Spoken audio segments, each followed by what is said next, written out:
ಕೆರಗೋಡ್ ಅಷ್ಟೇ ಅಲ್ಲ, ಇಡೀ ರಾಜ್ಯದಲ್ಲಿ ಭಗವಾ ಧ್ವಜವನ್ನ ಇಳಿಸಿದ್ದಕ್ಕೆ, ಅಪಮಾನ ಮಾಡಿದ್ದಕ್ಕೆ ದೊಡ್ಡ ಪ್ರಮಾಣದಲ್ಲಿ ಹಿಂದೂಗಳು ಪ್ರತಿಭಟನೆಗಳನ್ನ ಮಾಡಿದ್ರು.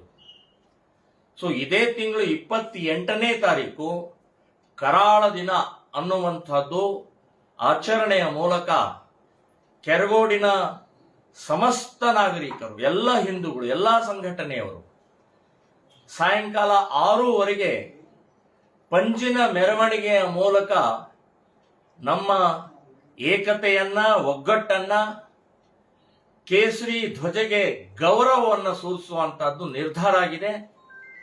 ನಾನು ಕೂಡ ಆ ಕಾರ್ಯಕ್ರಮದಲ್ಲಿ ಭಾಗವಹಿಸ್ತಾ ಇದ್ದೇನೆ. ಸಾವಿರಾರು ಸಂಖ್ಯೆಯಲ್ಲಿ ಎಲ್ಲರೂ ಬರಬೇಕು. ಜಾತಿ, ಮತ, ಪ್ರಾಂತ, ಭಾಷೆ, ಪಕ್ಷ ಭೇದ ಬಿಟ್ಟು ನಮ್ಮ ದೇಶದ ಹಿತಕ್ಕೋಸ್ಕರ, ಹಿಂದೂಗಳ ಸುರಕ್ಷತೆಗೋಸ್ಕರ ಎಲ್ಲರೂ ಭಾಗವಹಿಸಬೇಕು. 28ನೇ ತಾರೀಕು ಸಾಯಂಕಾಲ 6:00 ಪಂಜಿನ ಮೆರವಣಿಗೆ ಕೆರಗೋಡಿನಲ್ಲಿ ನಾನು ಭಾಗವಹಿಸ್ತಾ ಇದ್ದೀನಿ. ಎಲ್ಲರೂ ಬನ್ನಿ. ಜೈ ಶ್ರೀರಾಮ್.